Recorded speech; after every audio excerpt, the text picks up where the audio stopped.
I think a lot about how cancer did change me. I do think it made me a better rabbi. I think it made me more sensitive to what it means to be a patient and rely on others, and sort of even the dynamic of being in a hospital bed and having people sort of seated above you or standing above you.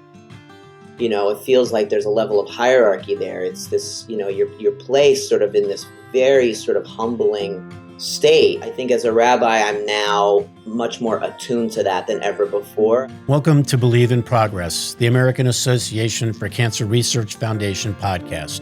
Join us and be inspired by the incredible stories of those who have faced cancer with strength and resilience, and the medical professionals who are working tirelessly to find new treatments and ultimately a cure. Believe in Progress isn't just about the science of cancer. It's about the human side of this disease. Together, we can make progress in the fight against cancer and bring hope to those who need it most. Welcome to Believe in Progress podcast featuring Rabbi Benjamin David, who is joining us remotely today. Rabbi Ben David is usually the one providing assistance to those in need, but following his lymphoma diagnosis, he discovered that he was in need as well. The avid marathon runner has gradually regained an active lifestyle, one stride at a time. David is well known for his love of running, his role as a husband and father of three, and as the senior rabbi at Reformed Congregation Kenneth Israel in Elkins Park, Pennsylvania. He was diagnosed with an aggressive type of cancer known as diffuse large B-cell lymphoma, necessitating immediate treatment. Rabbi Ben had a suspicion it could be cancer even before his diagnosis. The fall before his diagnosis, he had detected a lump on his neck. Although it hadn't caused him much concern, by then Rabbi Ben had already completed 17 full marathons and over 20 half marathons, clocking more than 30 miles of running each week and feeling like he was in excellent health. He ran frequently, would go to the gym often, had a healthy diet, and led a healthy life. It felt as though he was doing everything right. He is a competitive distance runner, and he's completed 21 marathons, including the Boston Marathon twice and the New York City Marathon 4 times. He's a co-founder of the Running Rabbis, a social justice initiative that works with clergy worldwide to run and walk in the name of worthy causes. He joins us today to share his story of hope with you. I was reading some of your bio. You and I have a little more in common than you may think. My daughter went to Muhlenberg College. Oh, yeah? Yep, graduated in 2006. Okay. I have a grandson named Sammy, and I do belong to a Reformed temple in New Jersey. So you and I do have a little bit in common. I'm a runner, but not quite to the extent that you run. We have a lot in common. Yes, we do. But welcome very much. Really appreciate you spending some time with us today. Thanks for having me.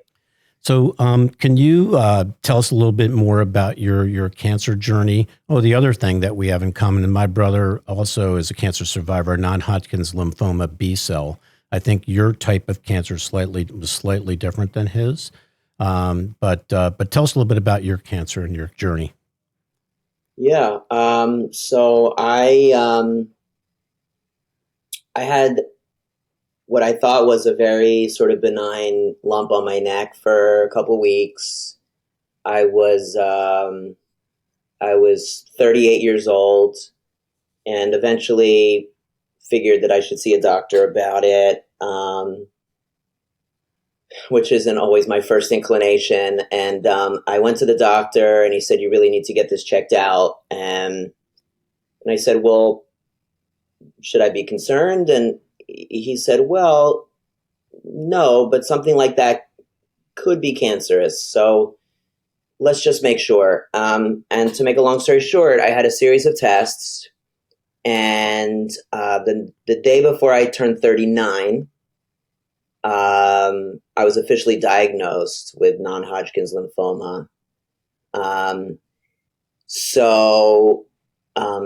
This was, of course, stunning and staggering to me and to my family. I was really a picture of health. I'm a runner. I'm a marathoner. I always pride myself on being healthy. I lead a very clean lifestyle. And I was just totally taken aback and shocked. And the doctors that I met with very early on said you're gonna be in good shape because of your age and because of your health. They were optimistic from the beginning, and that was encouraging. But I still had to go through the treatments. So because of my age and my health,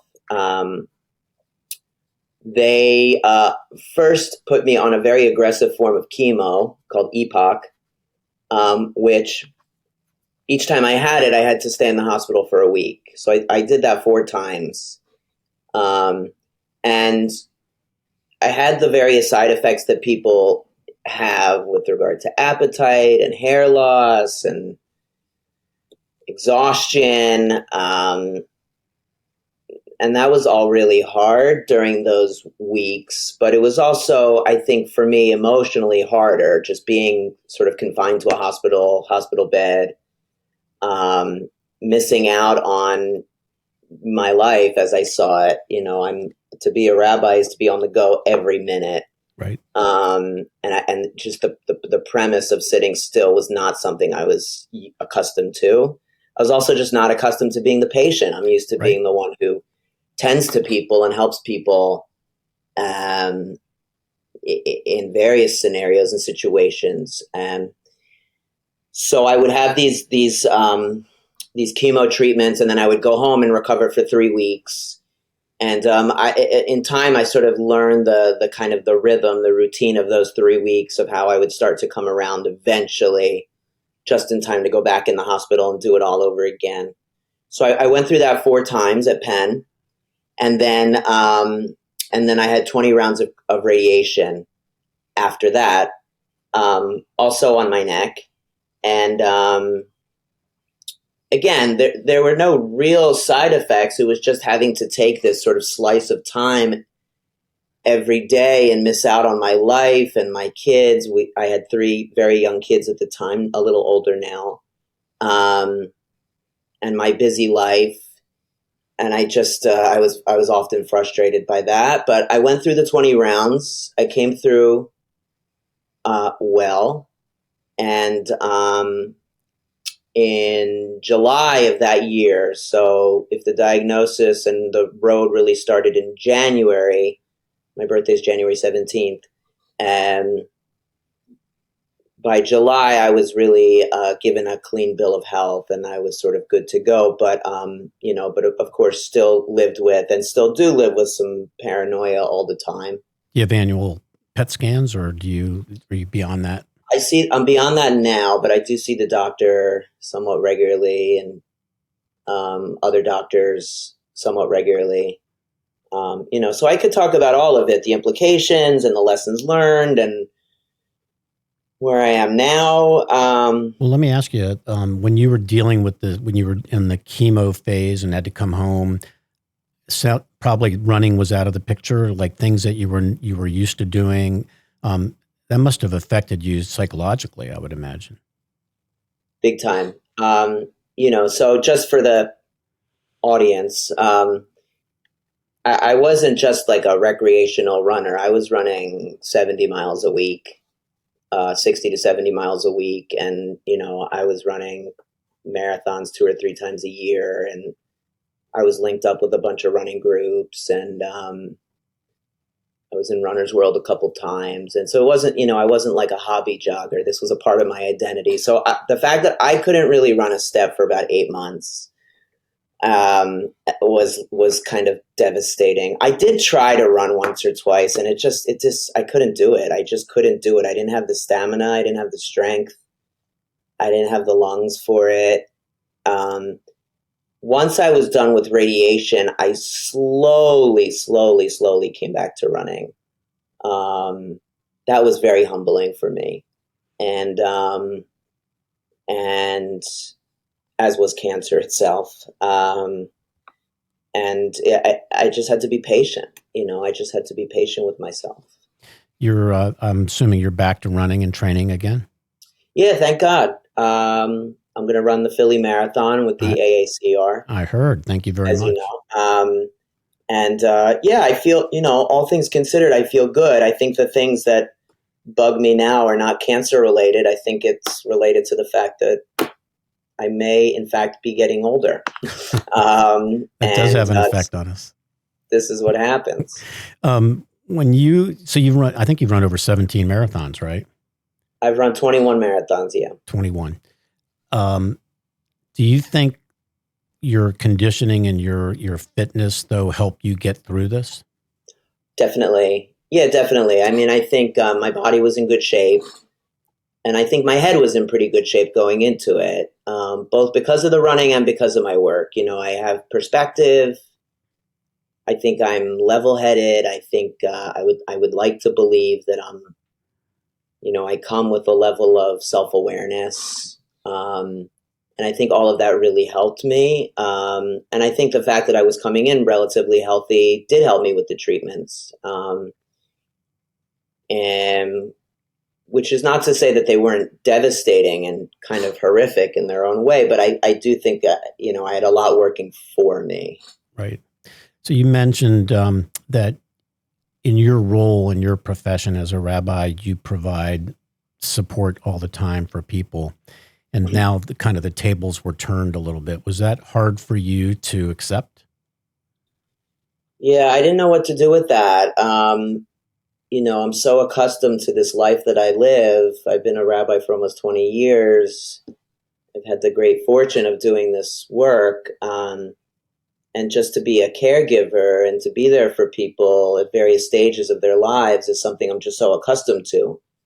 I say the greatest thing about being a rabbi is the access you have to people. That I'm with people sometimes on the single greatest day of their lives, but also I have access to people on the absolute worst days of their lives. And no other profession lives at sort of both ends of that spectrum. So to suddenly be the one who was being kind of waited on and helped and kind of helpless was not something I was used to doing, and took some time to sort of adjust to. And even for my family, we're used to each of us sort of inhabiting a role.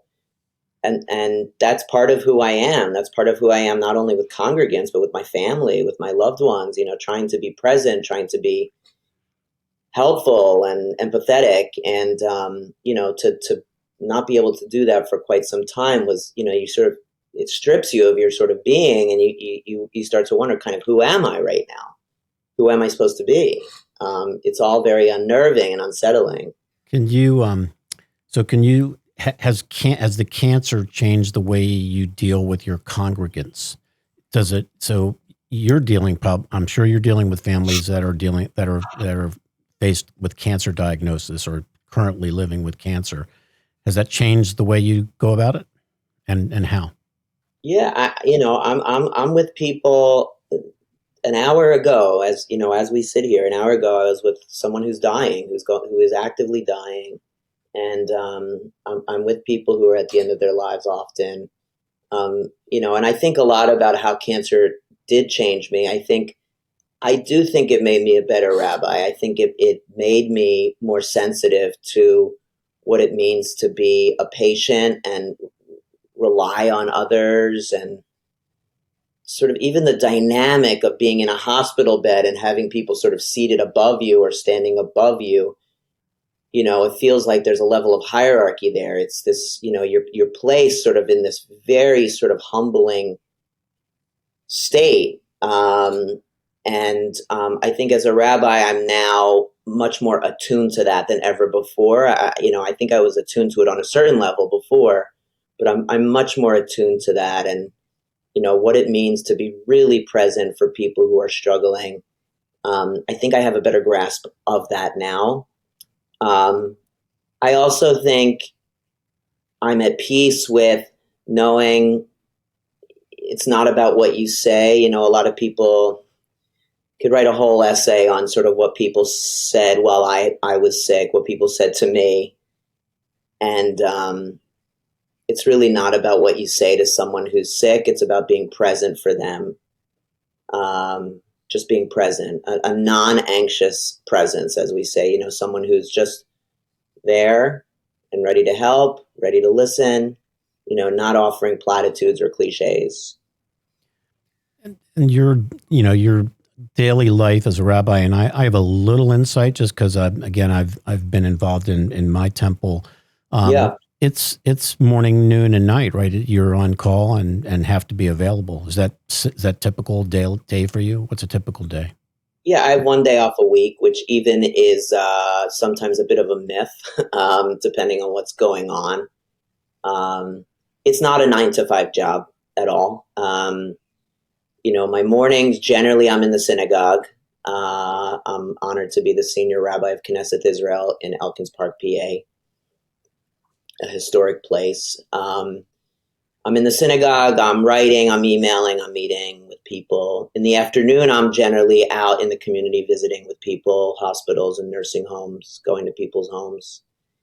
And in the evening is often when I'm teaching, meeting with couples, working with our teens. So that's kind of very basically sort of the framework, but more often than not, that gets blown up by some development of some kind and the whole day gets rewritten. But yeah, you're on call all the time. My phone is always on. I mean, the blessing and the curse of the cell phone is that I'm highly reachable. Right. So, right. So I'll have congregants texting me at 10 or 11 at night. I have people calling me. It's up to me whether I can respond. But so you would say that the coming through cancer and this whole cancer journey has changed your spiritual life as well?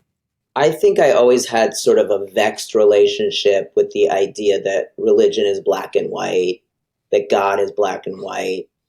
I think I've been given sort of a more nuanced understanding of tradition, of text, of faith.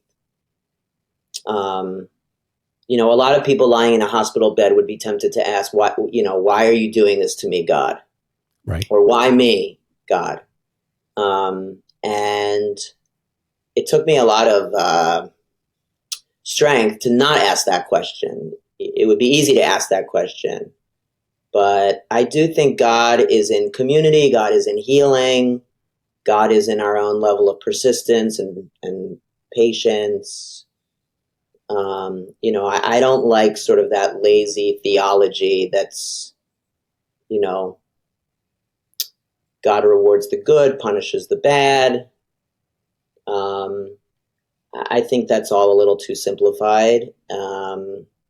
So I think my spirituality is growing up all the time, as I would hope it is for everybody. And, and it's my cancer journey has sort of cautioned or challenged me to sort of identify with new aspects of Jewish life and Jewish tradition and to sort of think about Jewish texts in new ways. Like, for instance, not to go down a rabbit's hole here, but, the story of Jacob wrestling with the angel, for instance, to think about what does it mean to wrestle with the invisible, to wrestle with pain, to wrestle with trauma, to wrestle with hardship, and then to come away from that wrestling sort of renewed and galvanized and strong in a new way. That's a story that speaks to me. Or Joseph, who was thrown in a pit. What does it mean to sort of climb out of a pit of darkness, a pit of sorrow, and go on living? Right. Those are stories that spoke to me anew and speak to me now anew. And there's 1,000 examples like that. I'm sure. It's not like a Bible class, I don't think. Have you ever incorporated either your cancer or cancer in general into one of your sermons? I have. Yeah, I've spoken about my cancer pretty often. I have to be careful. This is something that I think survivors struggle with this. I think this is real. Although I'm thinking about it so often, I'm always so weary of speaking about it too often, as if to say, like, when will he stop about the cancer already? It's like enough already. Mm-hmm. So it's like, what's the societal norm around talking about it and writing about it? And, because I think for survivors, it's always on our mind. And I just feel increasingly, now 7 years removed, increasingly aware of that tension. And, I don't want to overdo it. I don't want to exploit it either. It's one part of me. It's not my whole identity. It's not my whole story. Um, you know, and I just feel that I'm conscious of that all the time these days. So it was is like the sermon was more of a message about your cancer and what you dealt with, type something like that. So after I was sick, so that fall, Mm-hmm. I gave a big sermon. We have the high holidays Yep. when the whole sort of Jewish world comes to synagogue as we welcome a new year. Right. And that fall, because we had been on the journey together as a congregation, really, I sort of spoke about the lessons I learned and what it meant for all of us to go through this collectively. I talked about, the things that I think will stay with me, about being hopeful, about keeping a sense of humor, about not being afraid to ask for help, and making it not so totally about me, but, for anyone struggling, for anyone having a hard time with cancer or with another diagnosis. You preserve those sermons? Do you keep them, or they are archived somewhere? I would love I would love to see it. If you have it, it would be great. Let me see if I can get that to you. Yeah. People outside of the congregation, though, like, would you have advice for people that are currently facing just getting a cancer diagnosis, or survivors, just about how to go about dealing with this, just in general terms? Yeah. Well, that's a big question too. I think first of all, feel your feelings. If you're feeling frustrated, if you're feeling angry, if you're feeling sad, don't question it. Don't.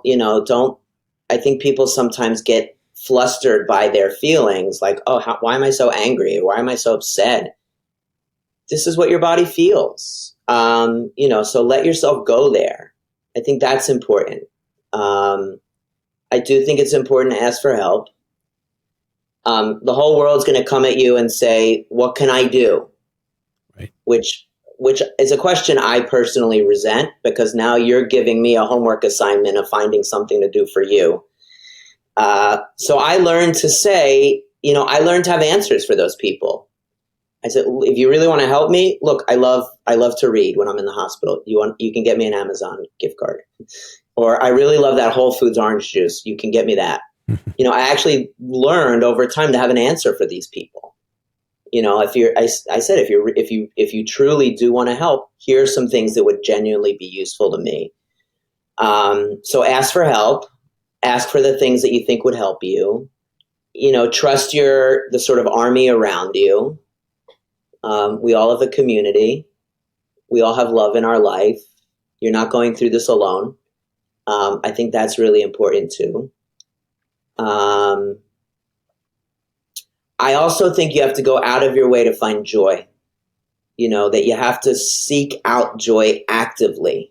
Don't just lie on the couch. Like, give yourself permission to watch the movie that you always laugh, always makes you laugh, or give yourself permission to call the person who you love talking to, even if you already spoke to them yesterday. So, go out of your way to find the things and to do the things that bring you joy. I think you have to do that. You have to be proactive about that. And you have to keep the faith. Right. I choose to live with faith, live with hope. What's the alternative? What's the alternative? How else are you going to get out of bed in the morning? You chatted about hope, and AACR is a very research-focused organization. We fund research. We have the largest annual meeting in the world for cancer research. In your opinion, does hope play an important role for cancer survivors and people dealing with cancer? The hope of research, the hope of future. I think attitude counts for a lot. I think, I believe in hope. I believe in living with hope. I think that hope is not something we sort of carry mentally. It's something that sort of infuses our very being. The hope that tomorrow can be a better day, the hope that tomorrow I might feel a little better. the hope that tomorrow will be a more peaceful day. I mean, it's a profoundly Jewish concept too. You know, the national anthem of the state of Israel is Hatikva, the hope. Right. So I choose hope. I choose to live with hope. I think partially, as I noted, because what's the alternative, right? Otherwise, are you going to greet every day with sorrow and with pessimism, or are you going to get out of bed and say, I believe in today. I'm going to get a little better today. I'm going to feel a little better today. And then the next day I'm going to do that again. And I think, the longer you believe it, the more it becomes a reality. So as I mentioned, my brother, non-Hodgkin's lymphoma B-cell survivor, when he first was diagnosed, rituximab was just being approved by the FDA as experimental. And he was given a cocktail of Rituxan and a chemo cocktail, which, basically saved his life. One of our trustees was one of the original pioneers in, finding that drug, developing that drug in California. And again, I think it's just science is amazing. And I think that there's so much going on right now throughout the world, and there are many potential advances. And so, again, I do believe that hope plays a role in some real positive outcomes. Yeah, hope, I think, matters a lot. And I would pair that with trust. It's hard for us to put trust in others. We live at a time when we're so independent and we're taught to do things on our own and we're taught to be self-reliant. But to trust the doctors, to trust the nurses, to trust the science, to believe in science. And that's hard for people to do sometimes, to sort of here you have, people who have cancer. These are often very thoughtful, articulate people, successful people, professional people who are told to just sort of like sit back and let the treatment take its course. It's hard to be so trusting. That was hard for me. But to do it, even in spite of yourself and trust. Why is it so hard to be trusting? Why is it so hard? Mm-hmm. Well, I think not that there should be skepticism or anything, but I think, the idea that this stranger who I don't know is going to help me, is going to cure me potentially. That this is something I can't do alone. I think that's really hard for people, mm-hmm. When they do everything else for themselves, maybe. Yeah, there's a kind of a whole initiative about trust in science, and we've experienced that through COVID and vaccines and things of that sort. Education's, very, very important here, people have to be careful. That's a real interesting point that you brought forward. I just want to switch gears for a second. I just want to ask you, so 21 marathons, and you're the founder of the Running Rabbis. I saw that in your background. Could you tell me a little bit about the Running Rabbis, and do they still exist? Yeah. So it's a group of friends who, when we were in school, we would run together.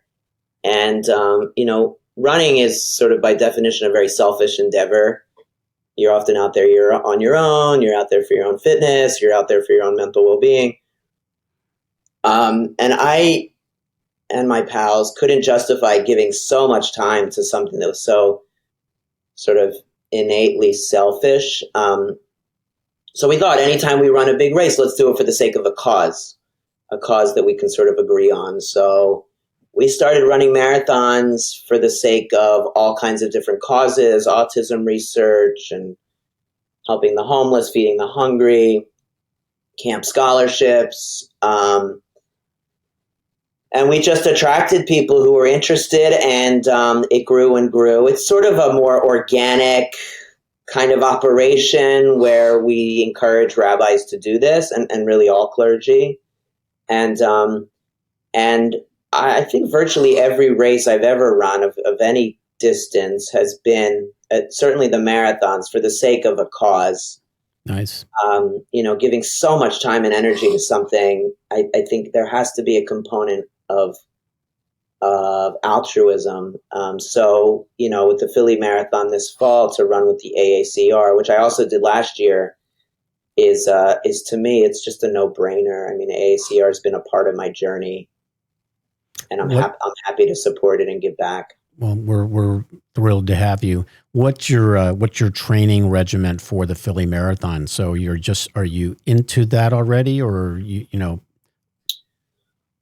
Okay, well, not to go down a rabbit's hole with this one. So I guess we would call this base building. Yes. It's just a lot of miles, a lot of really hot miles these days. It's been brutal here in the Northeast, but as it has been in many places. So building a big base so that you just have a good engine, for lack of a better phrase. And then as we get into the fall, it'll be more marathon specific stuff. So that's around, playing with different paces and, the kinds of workouts that get you ready to run strong when your legs are fried. You do interval training? Yeah, I do all sorts of stuff like that. I work with a coach who lives in Flagstaff, and he sends me workouts and stuff. And so basically 5 days a week I'm running pretty easy, and he's an hour or hour and 20. And then 1 day a week I'll do a workout. So that's, mile repeats, for instance. That's where you run, Right. a certain number of miles at a set pace with a break between. And then there's one long run a week. That's sort of like that's what most marathoners will do. Right. Although the distance of everything varies from person to person. And is anybody running with you this year in the Philly Marathon? Yeah, my brother's going to run. He's also running for the AACR. Awesome. He's super speedy. And is he a marathoner? Yeah, he's run a whole bunch of marathons. He's really much faster than me, and so we're not running together. But what will his time be? You have to ask him, but I'm guessing he wants to be in the 250 range. Oh, that's flying. Yeah. And how about you? My hope is to qualify for Boston. Okay, your hope is to qualify for Boston in Philly. Yeah. Yeah. So, but what is that for your age group? 320. Okay. That's awesome.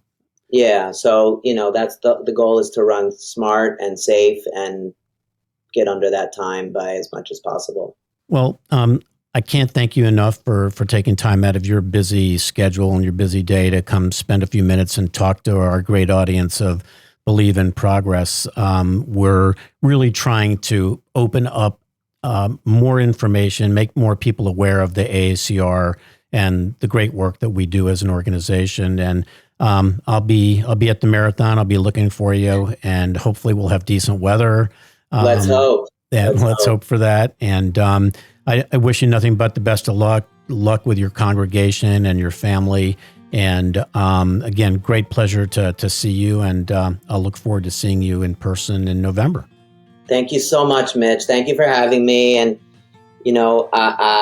I'm here for survivors. I want to give back. I want to give back to the cancer community. People can follow me on Instagram or Twitter. It's a good way to start up a conversation and connect with people. So we're going to put that information in our show notes so people have the ability to get to you. And cool. even we can put the temple's website in there as well. Great. Awesome. Well, thank you so much, and have a great day. Thank you so much. Take care. Once again, thank you to our listeners, supporters, and donors. Remember, your support drives the progress against cancer. Please consider subscribing to our podcast, sharing this episode with a friend, and heading over to our website, aacr.org, to consider making a donation. When you donate to the American Association for Cancer Research, your investment in life-saving research propels the important work of the more than 54,000 members of the AACR in driving progress against cancer. You can support life-saving cancer research with any donation you make today. Thank you for listening to Believe in Progress, the AACR Foundation podcast. This podcast is produced by CollegeCast LLC. Please visit www.collegecastpodcast.com for more information. And remember, cancer research saves lives.